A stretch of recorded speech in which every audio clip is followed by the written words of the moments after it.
ناظرین، ہونٹ موٹے، رنگ کالا، مگر سرور کائنات امام الانبیاء جناب محمد رسول اللہ صلی اللہ علیہ وآلہ وسلم فرماتے ہیں: اے بلال، میں نے جنت میں اپنے قدموں سے پہلے آپ کے قدموں کی آہٹ سنی ہے۔ وہ بلال رضی اللہ تعالی عنہ جو حبشی نسل غلام تھے، مگر جب اسلام قبول کرتے ہیں تو بڑے بڑے جلیل القدر صحابہ آپ کو اپنا سردار کہہ کر بلاتے ہیں۔ آج ہم بات کرنے جا رہے ہیں انہی حضرت بلال رضی اللہ تعالی عنہما کے بارے میں۔ آپ رضی اللہ تعالی عنہما کون تھے؟ آپ کا شجرہ نسب کیا ہے؟ حبشی نسل سے حضرت بلال رضی اللہ تعالی عنہ تک کا سفر کیسا تھا؟ آپ کے اخلاق و آداب کے متعلق بات کریں گے۔ اس کے ساتھ ساتھ آپ کو حضرت بلال رضی اللہ تعالی عنہما کے عشق رسول اللہ صلی اللہ علیہ وآلہ وسلم کے واقعات بھی سنائیں گے۔ اس کے علاوہ آپ رضی اللہ تعالی عنہما سے منسلک ایک من گھڑت روایت کے حقائق بھی آپ کو بتائیں گے۔ ناظرین، آپ کا نام بلال، ابو عبداللہ کنیت، والد کا نام ربا اور والدہ کا نام حمامہ تھا۔ آپ حبشی نژاد غلام تھے، لیکن مکہ میں ہی پیدا ہوئے۔ حضرت مقبول فرماتے ہیں کہ جن لوگوں نے حضرت بلال رضی اللہ تعالی عنہما کی زیارت کی، ان لوگوں نے مجھے بتایا کہ آپ کا رنگ گندمی، جسم دبلا پتلا، قد لمبا، پیٹھ میں جھکاؤ تھا اور ہلکے رخسار والے تھے۔ سر کے اندر سفید بالوں کی کثرت تھی، لیکن خضاب نہیں لگایا کرتے تھے۔ آپ رضی اللہ تعالی عنہما کی آواز بلند اور باروب تھی۔ حضور نبی رحمت صلی اللہ علیہ وآلہ وسلم کے اعلان نبوت سے پہلے عرب میں رنگ و نسل کا امتیاز بڑھتا جا رہا تھا، لیکن اعلان نبوت کے بعد آپ صلی اللہ علیہ وآلہ وسلم نے امیر و غریب اور گورے و کالے کی امتیاز کو ختم کر دیا۔ آپ صلی اللہ علیہ وآلہ وسلم نے حضرت بلال رضی اللہ تعالی عنہما کو بھی وہی حیثیت دی جو باقی بڑے بڑے عرب صحابہ کرام کو تھی۔ آپ صلی اللہ علیہ وآلہ وسلم کے آباء و اجداد ابتدا میں حبشہ میں قیام پذیر تھے، بعد ازاں ہجرت کر کے عرب میں تشریف لائے۔ آپ رضی اللہ تعالی عنہما پیدائشی غلام تھے۔ آپ رضی اللہ تعالی عنہما نے اپنی زندگی کے 28 برس غلامی میں بسر کیے۔ ناظرین، یہ سرزمین عرب کا وہ تاریخی دور تھا جب انسان اخلاقی پستیوں کی گہرائیوں میں گرا ہوا تھا اور اس پر گمراہی مسلط تھی، اور اس دور جہالت میں سب مظلوم طبقہ غلاموں کا تھا، جسے بنیادی حقوق ملنا تو بہت دور کی بات، سکون سے اپنی زندگی گزارنے کا حق بھی نہیں تھا۔ حضرت بلال رضی اللہ تعالی عنہما امیہ بن خلف کے غلام تھے۔ وہ اپنے آقا کی بکریاں چرانے پہاڑوں پر جایا کرتے تھے، اور ایک دن آپ کا گزر غار ہرا کی طرف سے ہوا، جہاں رسول کائنات امام الانبیاء جناب محمد رسول اللہ صلی اللہ علیہ وآلہ وسلم تشریف فرماتے۔ اللہ کے رسول صلی اللہ علیہ وآلہ وسلم نے اس حبشی نوجوان کو دیکھا تو اپنے پاس بلا کر فرمایا: میں اللہ کا رسول ہوں، تمہاری اسلام کے متعلق کیا رائے ہے؟ حضرت بلال رضی اللہ تعالی عنہما تو رسول اکرم صلی اللہ علیہ وآلہ وسلم کی ذات اقدس سے پہلے ہی متاثر ہو چکے تھے۔ پھر آقا کونین صلی اللہ علیہ وآلہ وسلم کا دل خوش انداز گفتگو سنا تو حضرت بلال رضی اللہ تعالی عنہما کے منہ سے نکلا کہ میں آپ صلی اللہ علیہ وآلہ وسلم کے دین کو اچھا پاتا ہوں۔ یہ کہہ کر حضرت بلال رضی اللہ تعالی عنہما تو واپس لوٹ گئے، مگر ان کا دل وہیں حضور اکرم صلی اللہ علیہ وآلہ وسلم کی طرف رہ گیا۔ دوسرے دن پھر بکریاں لے کر وہیں پہنچے تو نبی اکرم صلی اللہ علیہ وآلہ وسلم کی باتیں سنی تو دل اور بھی بے قرار ہو گیا، اور آپ نے اسلام کی پکار پر لبیک کہتے ہوئے کلمہ شہادت پڑھا۔ حضور صلی اللہ علیہ وآلہ وسلم کے غلام کی سند حاصل فرمائی، آپ کے مرید ہو کر اسلام کی دولت سے مالا مال ہو گئے۔ اس وقت حضرت بلال رضی اللہ تعالی عنہما کی عمر مبارک 28 برس تھی۔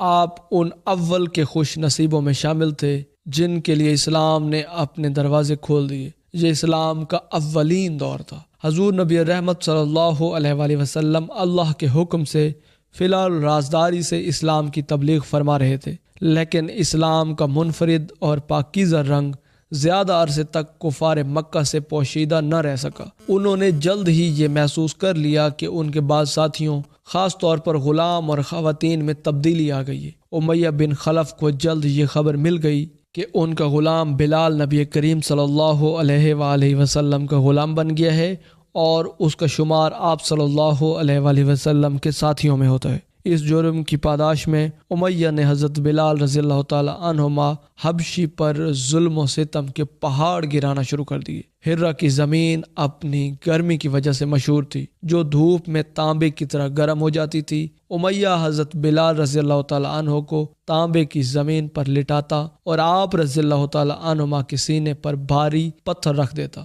آپ کو دیکھتے ہوئے انگاروں پر لٹا دیتا۔ آپ کے بدن کی چربی پگھل کر انگاریں بجھا دیا کرتی، مگر آپ کی زبان مبارک سے آہد کے سوا کچھ نہ نکلتا۔ امیہ آپ کو کہتا کہ تم محمد صلی اللہ علیہ وآلہ وسلم کے خدا سے باز آ جاؤ۔ ناظرین، ستم پیشہ مشرکین میں امیہ بن خلف پیش تھا۔ اس کی جدت درازیوں نے ظلم و جفا کے نئے طریقے ایجاد کیے تھے اور وہ ان کو طرح طرح سے اذیتیں پہنچاتا۔ کبھی گائے کی کھال میں لپیٹتا، کبھی لوہے کی زرہ پہنا کر جلتی ہوئی دھوپ میں بٹھا دیتا اور کہتا تمہارا خدا لاد و ازا ہے، لیکن اس وارفتہ توحید کی زبان سے آہد کے سوا اور کوئی کلمہ نہ نکلتا۔ مشرکین کہتے کہ تم ہمارے ہی الفاظ کا اعادہ کرو، تو فرماتے کہ میری زبان ان کو اچھی طرح ادا ہی نہیں کر سکتی۔ اسلام اور سرکار دو عالم صلی اللہ علیہ وآلہ وسلم کی محبت ان کے سینے سے دنیا کی کوئی بھی سخت سے سخت سزا ختم نہیں کر سکتی تھی۔ آپ کے سینے میں عشق رسول صلی اللہ علیہ وآلہ وسلم کی حقیقی شمع روشن تھی۔ آپ عاشق حبیب خدا تھے۔ حضرت عمر بن عاص کہتے ہیں کہ میں نے حضرت بلال کو اس حالت میں دیکھا کہ امیہ نے ان کو ایسی تپتی ہوئی زمین پر لٹا رکھا تھا کہ جس پر اگر گوشت بھی رکھ دیا جاتا تو وہ بھی جل جاتا، لیکن اس حالت میں بھی حضرت بلال رضی اللہ تعالی عنہما اللہ کے سوا کسی بھی دوسرے معبود کا انکار کرتے رہے۔ امیہ نے طیش میں آ کر ان کے گلے میں رسی ڈال دی اور انہیں مکہ کے شریر لڑکوں کے حوالے کر دیا۔ وہ بدبخت لڑکے آپ کو مکہ کی وادی میں گھسیٹتے پھرتے تھے اور تپتی ہوئی انگارہ ریت پر اوندھے منہ ڈال دیتے تھے اور آپ پر پتھروں کا ڈھیر لگا دیتے تھے، لیکن عاشق رسول صلی اللہ علیہ وآلہ وسلم نے اسلام اور سرکار دو عالم حضرت محمد مصطفیٰ صلی اللہ علیہ وآلہ وسلم کا دامن پھر بھی نہ چھوڑا۔ آپ پر بے حد ظلم و ستم کا یہ سلسلہ کافی عرصے تک جاری رہا کہ صحابہ کرام اس پر اتنا ظلم ہوتے دیکھ کر ایک دن امیہ کے پاس گئے اور اس سے کہا کہ اس بے گناہ اور بے کس غلام پر اتنا ظلم و ستم مت کرو۔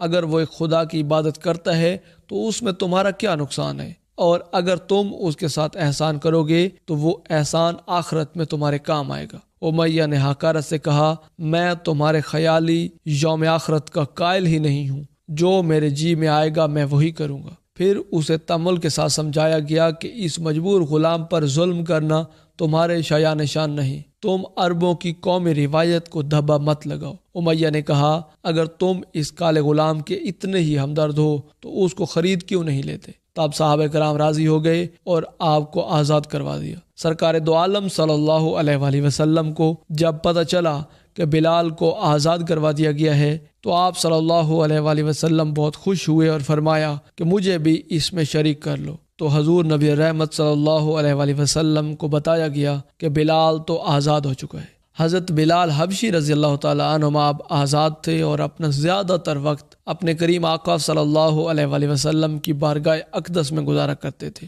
ان سے قرآن مجید کی تعلیم حاصل کرتے، حکمت و دانائی کی باتیں سیکھتے اور دین حق کو زیادہ سے زیادہ پھیلانے کی کوشش کرتے۔ جب ہجرت کا حکم آیا تو حضرت بلال حبشی رضی اللہ تعالی عنہما نے بھی ہجرت کی اور مکہ سے مدینہ جا پہنچے۔ رسول کریم صلی اللہ علیہ وآلہ وسلم نے انصار و مہاجرین کا مواخات کرایا۔ بعد میں حضرت بلال حبشی رضی اللہ تعالی عنہما نے شامی مہم میں شرکت کا ارادہ کیا تو آپ سے پوچھا گیا کہ بلال تمہارا وظیفہ کون حاصل کر پائے گا؟ عرض کیا ابو دریا، کیونکہ رسول اللہ صلی اللہ علیہ وآلہ وسلم نے ہم دونوں میں جو برادرانہ تعلق پیدا کر دیا ہے وہ کبھی منقطع نہیں ہو سکتا۔ پھر جب مدینہ منورہ میں اسلامی حکومت کی داغ بیل ڈالی گئی تو 1 سال بعد یہ سوال اٹھا کہ لوگوں کو نماز کے لیے بلانے کے لیے کون سا انداز اپنایا جائے۔ لوگوں نے مشورہ دیا کہ ہر نماز کے بعد پرچم بلند کر دیا جائے، کچھ نے کہا نافوس بجایا جائے، کچھ لوگوں نے تجویز دی کہ آگ نماز کے وقت جلائی جائے اور جسے دیکھ کر لوگ نماز کی طرف آ جائیں، اور کچھ نے کہا کہ ایک آدمی لوگوں کے گھروں میں جا کر ان کو نماز کے لیے بلایا کرے۔ اس طرح لوگ نماز کے لیے آ جائیں گے، لیکن رسول اللہ صلی اللہ علیہ وآلہ وسلم نے ان سب طریقوں کو پسند نہیں فرمایا۔ ابھی یہ بحث جاری تھی کہ عبداللہ بن زید رضی اللہ تعالی عنہما حضور صلی اللہ علیہ وآلہ وسلم کی خدمت اقدس میں حاضر ہوئے اور عرض کیا، مجھے خواب میں ایک شخص نے آذان کے الفاظ سکھائے ہیں۔ یہ کہہ کر انہوں نے وہ کلمات دہرائے۔ حضور پاک صلی اللہ علیہ وآلہ وسلم نے وحی الہی کے ذریعے ان کلمات کو پسند فرمایا۔ حضرت محمد مصطفیٰ صلی اللہ علیہ وآلہ وسلم نے حضرت بلال رضی اللہ تعالی عنہما کو حکم دیا کہ آذان دو۔ پھر آپ نے ان کو آذان کے کلمات سکھائے اور ان کو ہدایت فرمائی کہ دونوں کانوں میں انگلی دے کر آذان دو تاکہ تمہاری آواز بلند ہو اور دور دور تک پہنچے۔ چنانچہ مدینہ کی فضاؤں میں نغمہ توحید بلند ہوا اور حضرت بلال حبشی رضی اللہ تعالی عنہما کو دنیا اسلام کے پہلے مؤذن ہونے کا عظیم اعزاز حاصل ہوا۔ حضرت بلال رضی اللہ تعالی عنہما کی آواز نہایت بلند و بالا دلکش تھی۔ ان کی ایک صدا توحید کے متوالوں کو بے چین کر دیتی تھی۔